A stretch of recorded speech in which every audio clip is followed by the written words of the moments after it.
Welcome to the BABE Online Education Series. I'm Kari Fuller, Director of Education for BABE, and I'm excited to lead you through this hair extension education. BABE offers hair extensions that are only 100% human, 100% REMI. That means there are no synthetic fillers or fibers present in any of our hair extensions.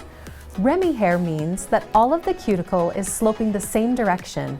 This helps to decrease matting and tangling and provides the utmost quality of hair extensions.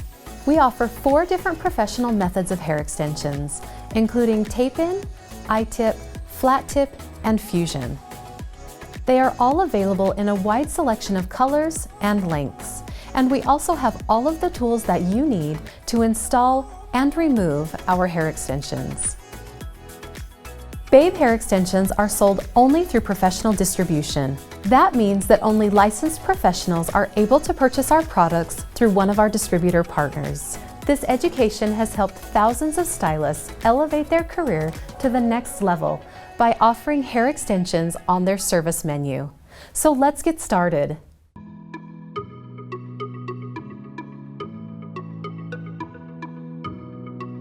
Fusion extensions are a great method for those clients that need or want to wear the hair extensions for an extended period of time. They are also a great option for those clients who have a very active lifestyle but require a very low maintenance hair extension. We have a wide selection of colors to choose from, and they are currently available in 18 inches only. The hair can be rebonded and reused up to 2 times, but only with proper care and maintenance. Each package of Fusion extensions comes with 20 strands. Each of those strands comes pre-tipped with a keratin protein bond that is fused into the hair and provides a long-lasting, secure hold for between 3 and 4 months. It is then easily removed using our keratin bond remover and deluxe tool. Fusion hair extensions are a great option for just about any client hair type. So whether your client has coarse, medium, fine, or extremely fine hair texture, we have the ability to customize the tip of those extensions and apply either full bonds, half bonds, or very small micro bonds. This provides us with a hair extension solution for even some of our most thinning-haired clients.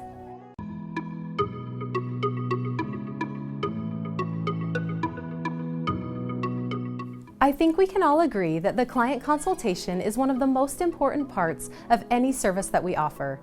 Most common misunderstandings and miscommunications can be avoided by performing a thorough consultation, especially when doing hair extensions. So here are a few key points to remember to help you have the most successful consultation possible. First of all, always use a consultation form. This allows you to ask questions about the client's lifestyle, past hair extension experience, and also any other medical issues or other things that might cause a problem when wearing hair extensions. Also, it gives you the opportunity to determine which method of hair extensions is going to be best suited for your client. BABE has developed a great consultation form, and it can be found on our website. When you're installing a full head of extensions, make sure to no more than double the length of the client's own natural hair. Doing so could cause the extensions to have an unnatural, unbelievable end result. Also keep in mind that the shortest layer of the client's own natural hair needs to reach past the occipital bone in order to create a balanced look when it comes to cutting and blending the extensions. If your client has extremely thin or fine hair, or you can see the client's scalp, always make sure to proceed with caution before applying any hair extensions. When you're ready to determine which colors to use for your client, always match the ends of the client's hair to the BABE swatch ring. Don't just use any swatch ring, and definitely don't use your hair color swatch ring. We always need to make sure that there's a seamless blend between the client's own natural hair and the extensions. Also, match the client's hair in multiple light settings. Keep in mind that it may look different inside of the salon than it does outside of the salon. That way, you both can feel confident that no matter where your client goes, their hair extensions always look their best. We also suggest using 2 to 3 similar shades in order to create a nice multi-dimensional look to the finished style. And lastly, make sure to always talk to your client about the aftercare and maintenance required for their extensions during the consultation. We want to make sure that they know upfront what the commitment and care is going to be for the extensions before they're installed. The consultation is a great opportunity for you and your client to get on the same page about the expectations and desires of their hair extension service. So make the best use of this valuable appointment.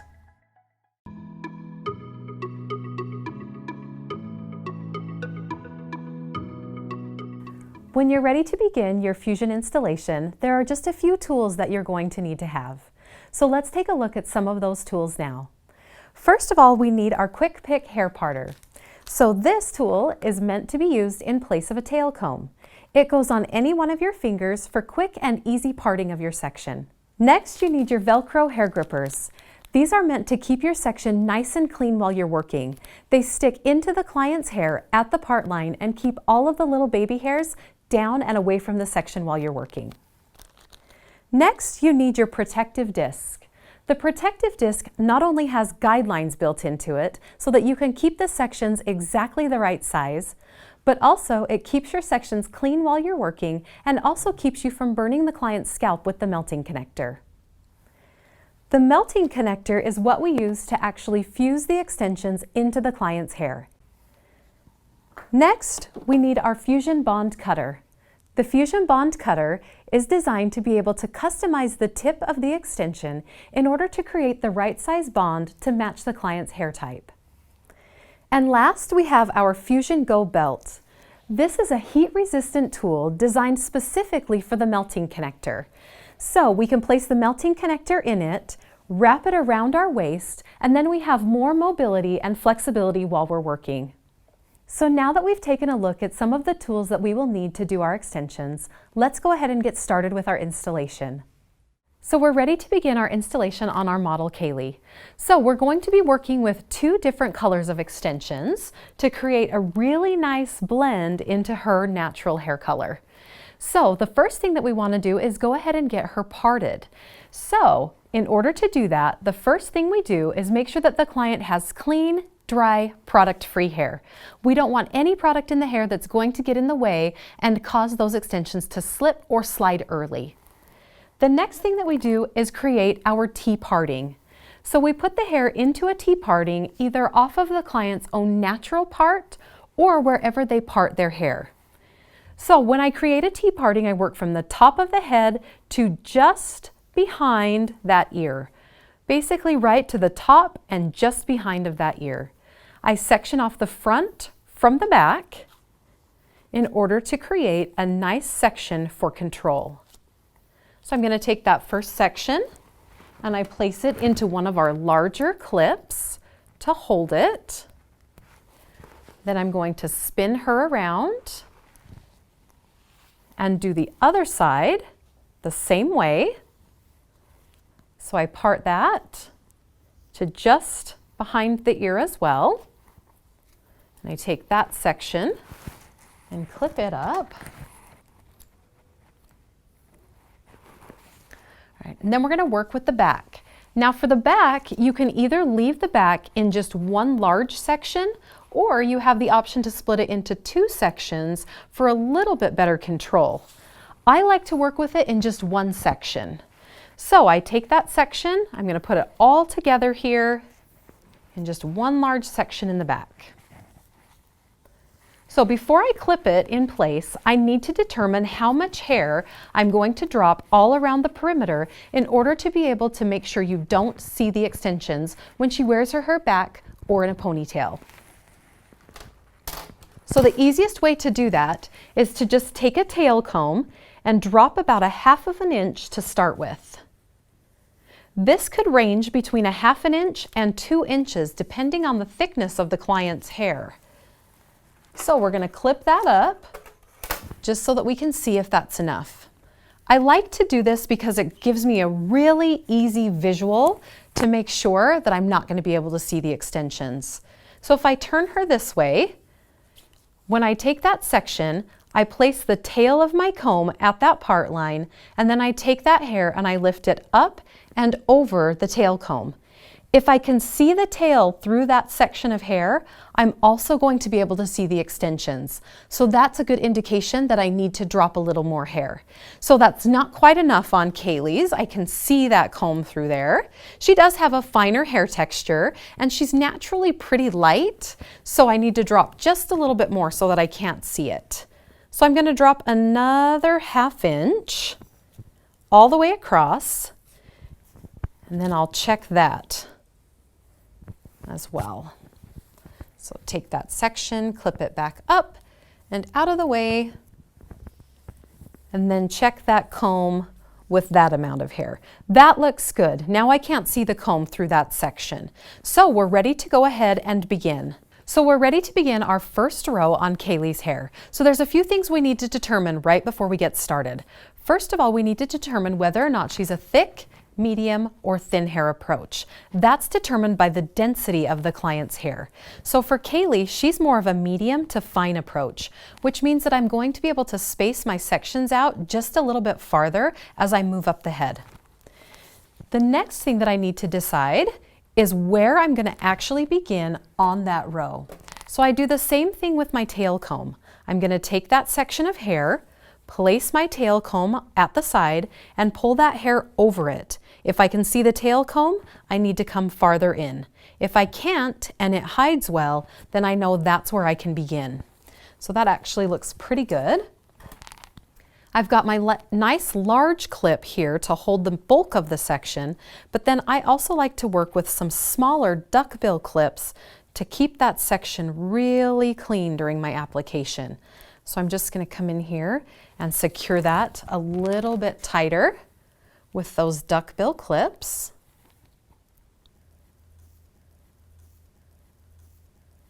And then the last thing that I'm going to do is place my Velcro hair grippers at the part line. So the Velcro hair grippers, remember, are going to keep all of those little flyaways from getting in the way of the section that I'm working on. So I just take those and press them down right at that part line. So once I have that ready to go, I'm going to come in and take that section approximately 1/4 inch wide by 1/4 inch deep. I'm also going to come in, so I've dropped that section of hair to cover the extension on the hairline. Now, I am going to work with half bonds on Kaylee's hair, which means that I have just taken a full bond of a fusion extension and I have cut it into 2 pieces. The reason why I've chosen to use a half bond on Kaylee's hair is because of the texture of hair that she has. Again, it's more medium to fine. I need to make sure that I choose a size of extension that is going to match in density with the section that I'm working on and be appropriate in weight for her hair. So now I'm ready to place my protective disc. So I take that protective disc and I place it over the top of that section. I want to explain what these guidelines are for on that disc. So the horizontal line should line up at the same height and parallel to my part line. That's going to ensure that I don't get my section too close to the scalp so that I have enough flexibility once that hair is installed. And then the vertical sections determine the maximum width that that section should be, which means I should never have hair that's wider than those 2 lines being over-directed into that section. This is going to ensure that I have an off-base placement when I do my application. So when I look at it, I can see that it's hanging at 0 degrees. There's nothing popping out or elevating from the scalp, so I'm ready to install. During our client consultation, we determined that Kaylee has more blonde on the ends of her hair than she does dark. So we have decided to use 2 blonde strands to every 1 dark strand. So that's going to be my placement.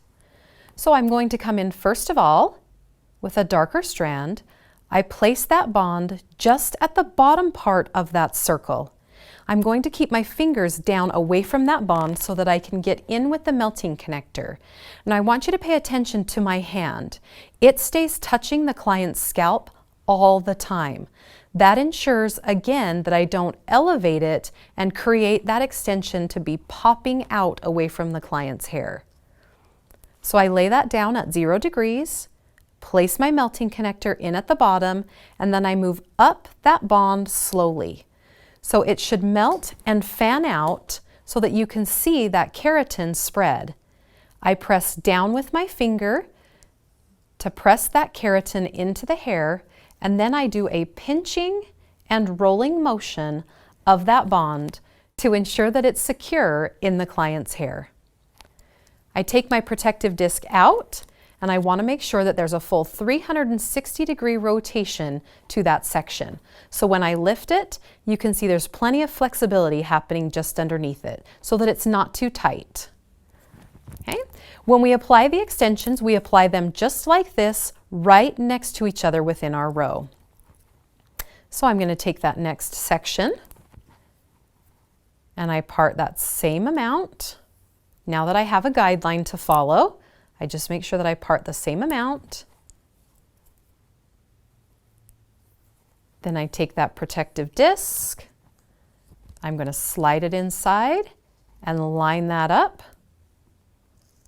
Again, so my part line is at the same height as that horizontal line on the disc.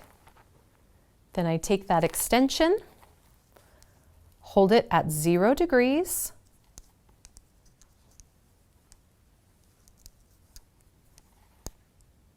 so my hand is always touching the client. I take the melting connector, I start from the bottom and I work up slowly to the top, allowing that keratin to fan, press down, and roll it around it. So it always stays down at 0 degrees while I'm rolling. I take that out and I'm ready to move on. So I'm going to complete the entire row this way. When we finish that, I'll show you how to begin the next row.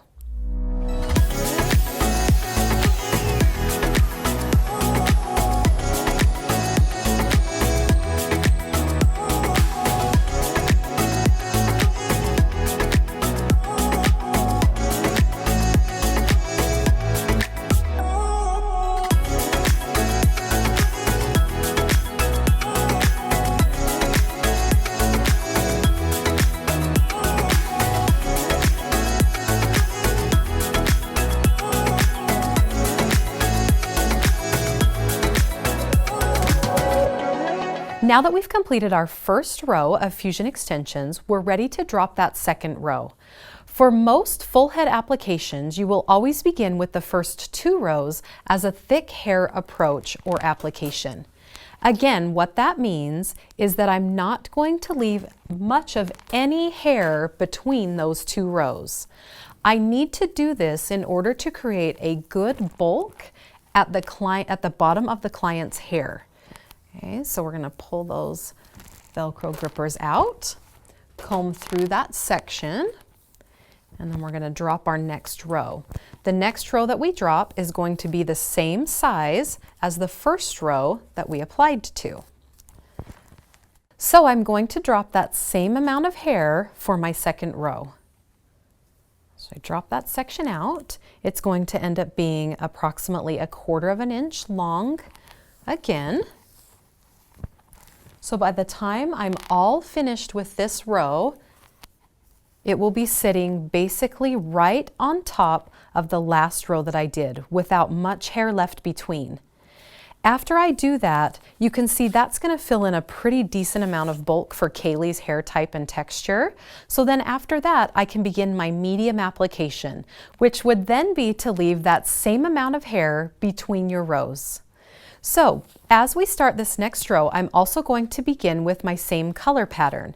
So when I look at this row, you can see we've done 2 blondes to every 1 dark. So we're going to continue with that same pattern throughout the rest of her hair. So I'm going to go ahead and start on my second row. Again, leaving out just enough around the perimeter so that you can't see that section when I pull her hair back. And I'll begin right here. We're going to work all the way up the back of her head, and when we get to the sides, we'll pick it back up.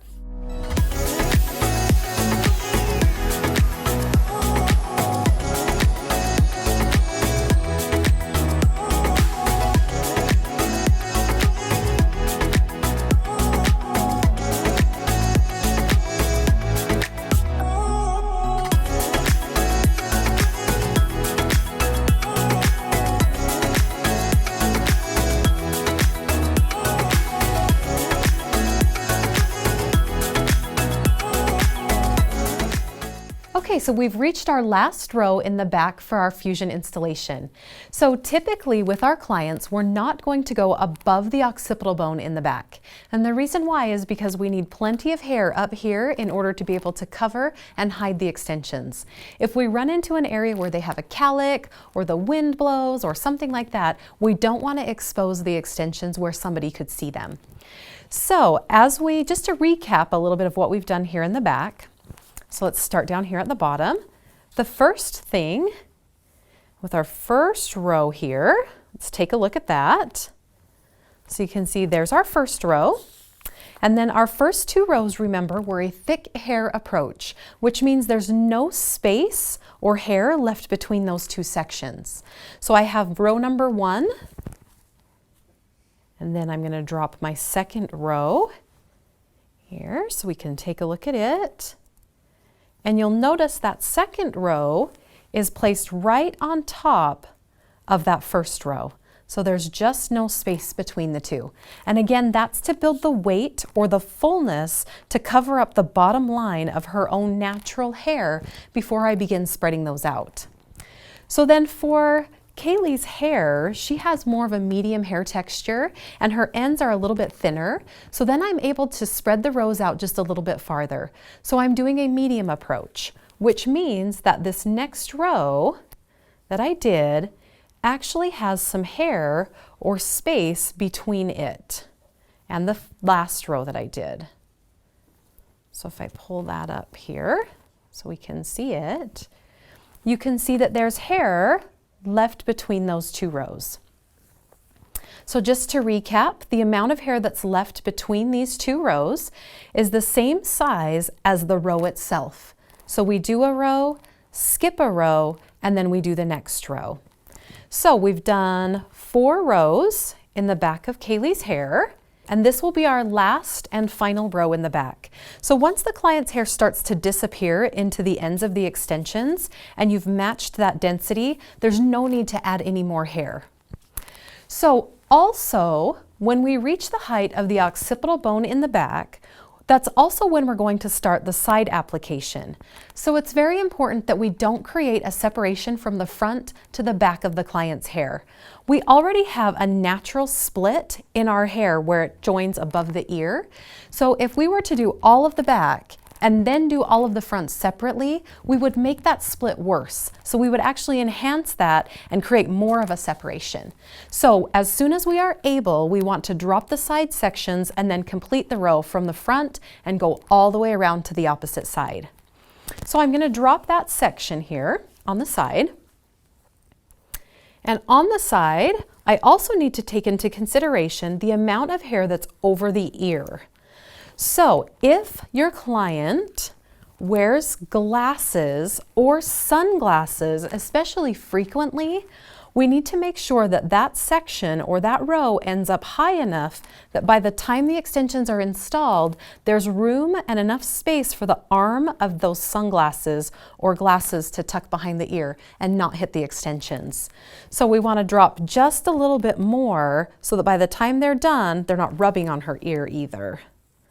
So we're going to drop that down just a little bit more, and then I'll just readjust that row in the back so that it comes down just a little bit on a little bit of an angle if I need to. Now my sides are also going to be done as a thick hair approach. So my first 2 rows on the sides are always going to be right on top of each other. So we're going to go ahead and get started with our side application.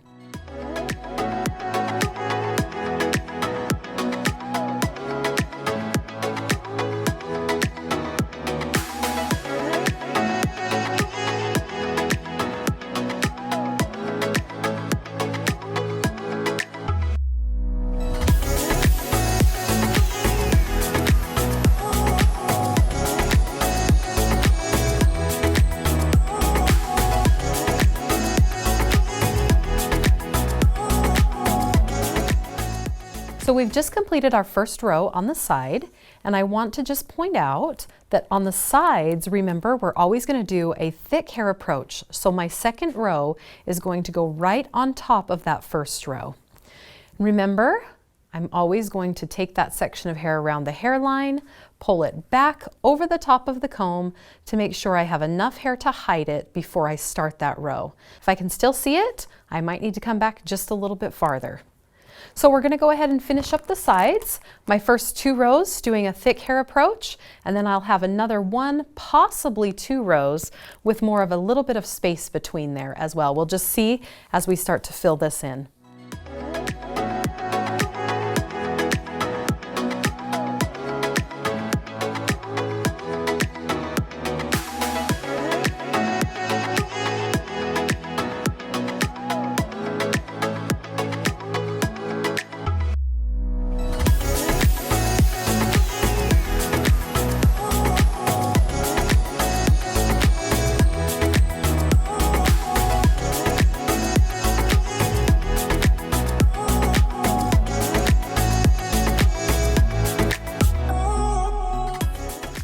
So we've just completed our fusion installation on Kaylee's hair.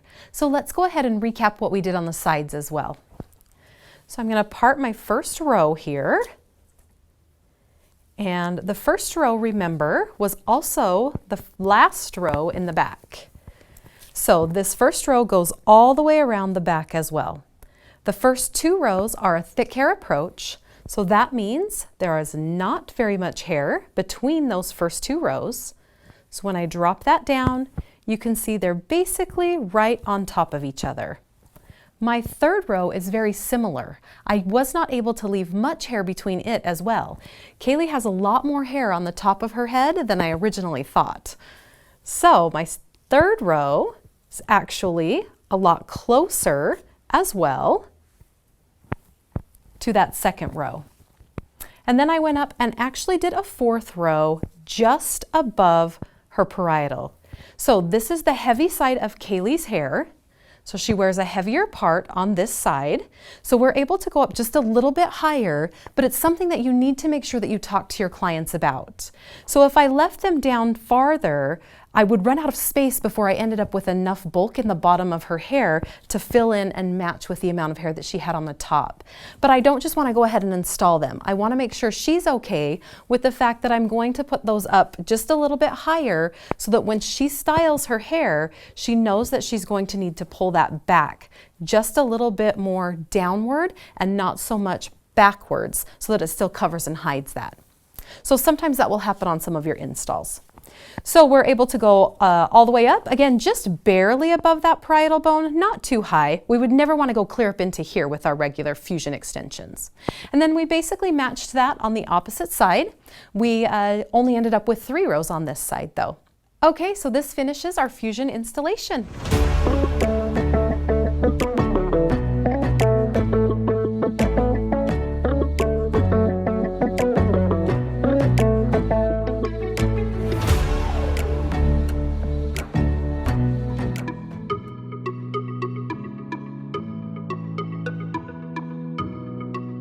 Fusion extensions can be worn between 3 and 4 months. So when your client comes back in for the removal, there's just a few tools that you need to have on hand. First of all, you need your Fusion Bond Remover. This is an alcohol-based remover that is applied to the bonds to begin the breaking down process. Next, you need your Deluxe tool. The Deluxe tool is used to break the bond down for easy removal from the client's hair. Then, in the event that you are going to reinstall the fusion extensions, we have rebonds to be able to do that. We have 3 different colors of rebonds. You would match the color of the rebonds to the color of the extensions that you are using. So we have clear, brown, or black. So let's have a closer look at the removal process. When you begin the removal of the fusion extensions, the first thing that you want to do is soak the entire row with your Fusion Bond Remover. So we're going to apply just a little bit of that remover all across each one of those bonds in that row. You're going to let it sit for between 30 and 60 seconds, just so it has some time to absorb into the bond.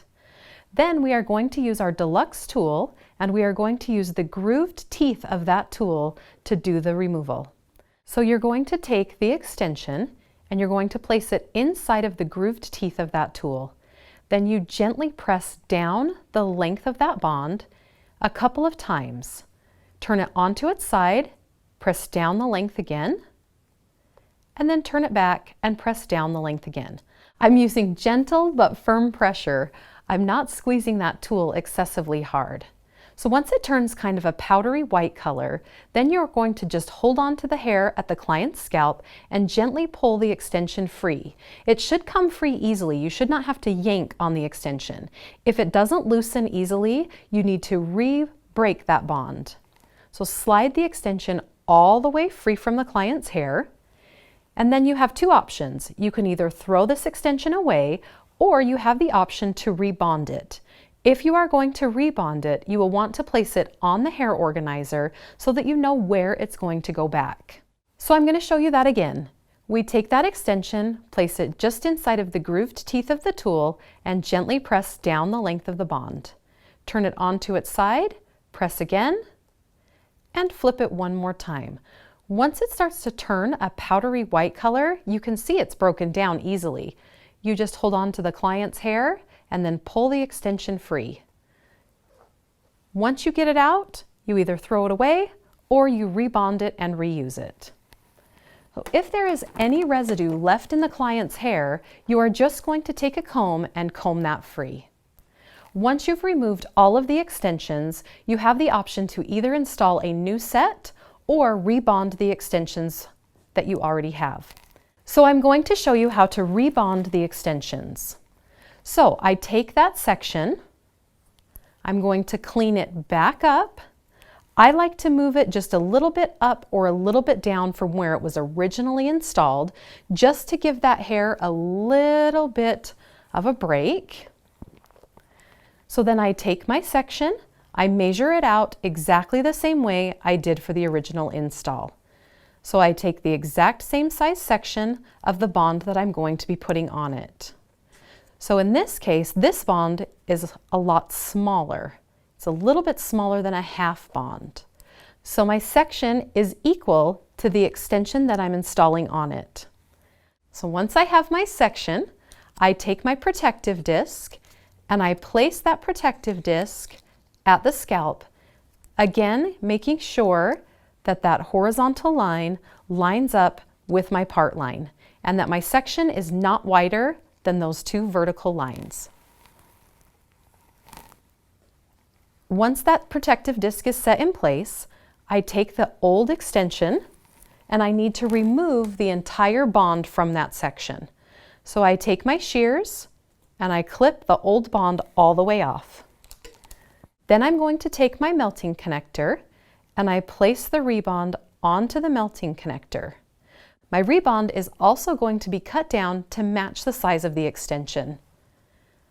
I take that section, I place the extension on it, and then I turn the melting connector over so that the rebond is on top. I press it into the extension and into the client's hair. Then I press it down and I roll it in place just like the original bond, making sure to completely seal the top part of that extension. I pull the protective disc out and we're all finished. Just a few important things to keep in mind when you're doing your fusion removal. Always begin from the bottom and work towards the top. Also, if you are going to remove and reuse the fusion extensions, make sure that you remove the row and then reinstall the row before moving on so that you know exactly where those extensions go back. And if you're having trouble removing the fusion extension, don't hesitate to use a little bit more of the remover and break that bond down just a little bit more so that you can remove it from the client's hair easily. Following these simple guidelines will help you have the most successful removal possible.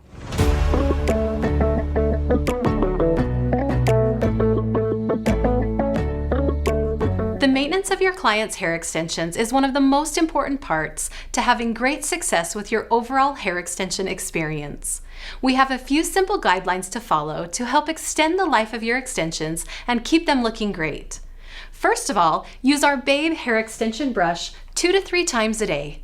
The brush can be used on either wet or dry hair, and we recommend going all the way from the roots to the ends to decrease matting and tangling at the root area and keeping the ends nice and soft. The brush has both boar and nylon bristles, which allows the brush to move easily over the attachment points without snagging or pulling the extensions. Next, we recommend only washing your hair 2 to 3 times a week. On the off days when you're not shampooing your hair, feel free to use one of our Babe shower caps to keep your hair dry. The less often you wash your extensions, the longer your extensions are going to last. We also recommend to let your hair extensions air dry and use a heat protectant on the ends of your extensions anytime you blow dry and before you use any type of heating tools. And also avoid applying any product near the root area that may cause the attachment points to slip prematurely, such as conditioner, oils, sprays, mousses, or any other product. Also be aware that exposure to salty or chlorinated bodies of water can affect the color and longevity of the extensions. And lastly, at night for bedtime, tie your hair back into a loose ponytail or braid using our Babe scrunchie. We've created a maintenance kit that includes a lot of these items to help your clients with their extensions. It also includes an Aftercare card. This card lists all of the do's and don'ts so that your clients can easily reference how they should take care of their extensions. On the back side of this card, you will also find a QR code that, when scanned, will take you to more information about how to maintain your hair extensions at home.